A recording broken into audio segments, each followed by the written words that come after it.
Well, hey everybody, there's been a lot of work done on this vehicle. There's been a few videos. Personally, I reckon they're very handy. A lot of good information in the videos on this vehicle. Probably like most of the videos, really. Some of them have got a bit of waffle, you get that. Like now, this could be a bit of waffle, but I guarantee you there's going to be a couple of gold nuggets along the way. So this work that we're doing on this visit is all complete.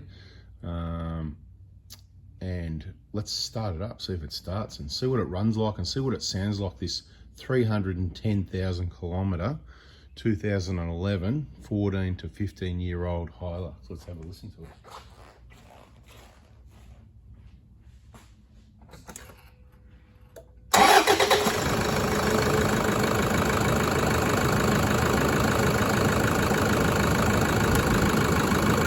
Not bad. Is that what yours sounds like? How about this one? This is the thing I've said in videos. Do not do this. Now, if it's running rough and you've got a cracked piston maybe, this is how you diagnose it, but you don't need to do this. But let's just do it for the sake of 300,000 Ks to see what it looks like for everyone and to make a bit of mess on this nice clean engine.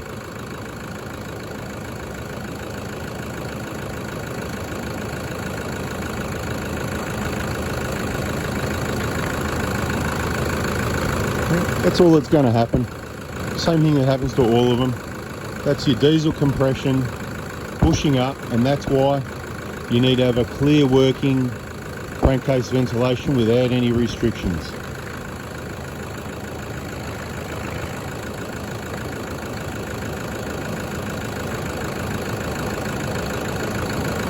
If I take it off, all that's going to happen is going to spray oil everywhere, as you can see. Slide them out there anyway. Bada bing, bada boom.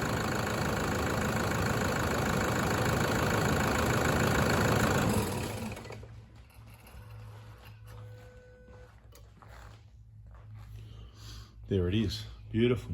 Just like a new one. Now, 310,000 Ks is a long time on the original injectors, and that's what they were. It had never been opened up. A whole heap of problems, really, that we found along the way that we didn't really know about. Driving the vehicle, it drove quite well. You'd go, oh yeah, this is all right, you know, this is not bad. But what do we find? We found the original injectors had never been apart.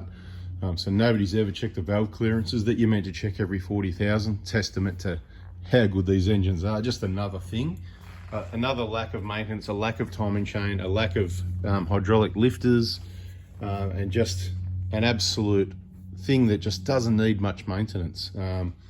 Lots of oil changes, and the right oil would be good. It's got some nice new clean coolant now because the BFE job's done as well. So it's got a new thermostat. We know that's working 100% now. The radiator, I believe, must have been replaced at some stage. I'm not sure. Haven't had a close look to work that one out, but I'm pretty confident it might have replaced at some stage. Nice new coolant, so that's going to work well. Coolant, it's not really so much about preventing the boiling, because we're not getting to boiling temps. It's all about corrosion protection and protecting the components of the whole cooling system for me. But of course, it's an anti-boil factor as well anyway. So new fan belt, a new water pump, the main drive belt, all the bearings, the alternator I think we pointed out had been replaced already, so that's a bonus for this vehicle. That's already done. Aircon compressors, rarely do we ever see any issues. Well, I personally haven't seen any issues here at the Prado Hospital on any Prados or Hiluxes. It's more of a, if you got to understand, when you're on the internet, you're dealing with not thousands but millions of people, really, isn't it? You know, so all the bad news is on the internet. So you really got to be able to sort of filter that and work that out. You know, when you cracked piston, or leaking water pump, or what are we talking about here? Oh, failed turbo or failed alternator or whatever it might be.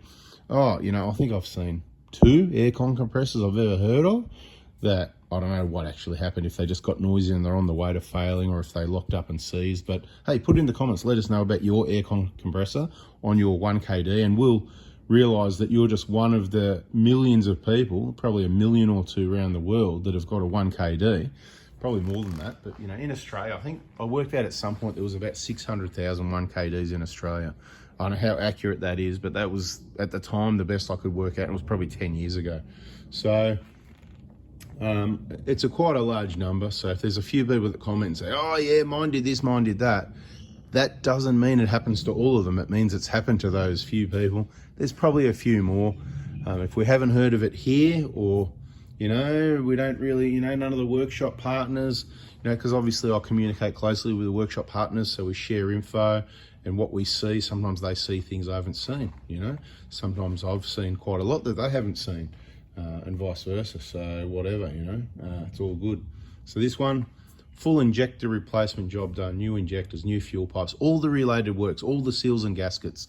The valve cover gasket was hard and leaking. There was the little crack on the bolt around that side there, even though it hadn't been removed. So maybe it's just a heat thing or whatever. Not the crack on the back corner, just the one where the sleeve is, at the second last one from the back corner there, quite common. A little bit of RTV over that to help in case there was a weep, but so far so good.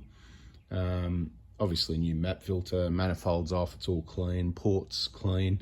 It's got to end somewhere, so you spend the amount of time, a balanced approach, you know what I mean? You could spend thousands of dollars in time just cleaning these ports trying to build a race car, but it's not a race car. As long as it's clean, it can breathe and there's nothing left that's going to fall off. Look, we give it quite a good clean, but a balanced approach. You don't always need to do the manifold. This is one of those exceptional ones where we went, yeah, it was worth doing. And I'll actually go as far as to say it was worth doing, where sometimes I go, we've made the decision to do it, and you get it off and you go, oh, it wasn't that bad. It was mainly up the top, just in the, from the E down into the manifold from the E-jar, and, the ports are really clear, which is where we're reluctant to kind of go, oh, let's just do every manifold, because it's your money, Ralph, and we don't really need to sort of sell your work that you don't need. We're here to do the things that we believe need doing as far as preventive maintenance and keep it running in sort of peak condition. I've just taken this one for a drive now, and it does drive better than it did before. It drove good before, drives very good now. It is even cold, nice and quiet. It's a manual, so that helps, I think, with, because you get constantly changing load conditions at different RPM, where the auto, it might just sit at that same RPM even though the speed's changing, you know what I mean? So the BFE all done. So time belt, idler, tensioner, cam seal as required, when required, otherwise don't touch it. Drive belts, we covered all that. New coolant, reverse flushing all the radiator, pushing all that debris that's gone in this way for 300,000 Ks. That might not be in the radiator, but look, it's all clean now, and it also pushes through that to the condenser. It soaks what's in the condenser in front of the radiator and sort of pushes that out. A lot of dirt, debris, bugs and everything comes out.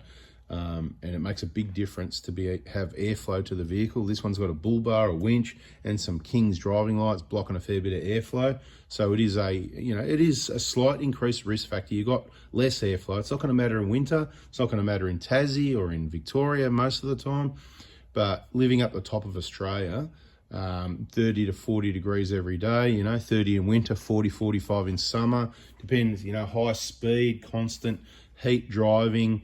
You're going to be up at the higher end on the coolant temperatures, even with everything in peak condition. And you want every last bit of airflow. And this setup with a bull bar and the lights and stuff like that and the winch, it does certainly reduce the airflow. So it's something to consider. You've got to ask yourself, do we drive a lot at night? Do we need these lights on here? Because if we don't, can we survive without them? Maybe we get rid of them. Maybe you can put them on a bar, a roof bar, or there's a crossbar. Let's have a look at this high up here. There's a roll bars on the back tray, so you could put a big light bar on the forward one of those. You can put it up on top, lose some clearance, or you can put it in front of the bar. And in front, it's going to shine over your roof. Shouldn't affect anything, but there's only one way to find out. It should be good throwing light forward. You're not going to get the road right in front of you covered because of the angle of the dangle, but if you get one that shoots more direct straight up the road, if that's what you're after, the distance, then so there's these things to consider anyway. Maybe a small slim light bar on this bull bar as well, instead of the driving lights, you know what I mean? Big flat round things, which, they're going to cost you fuel forever as well. So you just got to consider whether you use them or not. Yeah, just a bit of a chit chat video. This went really well.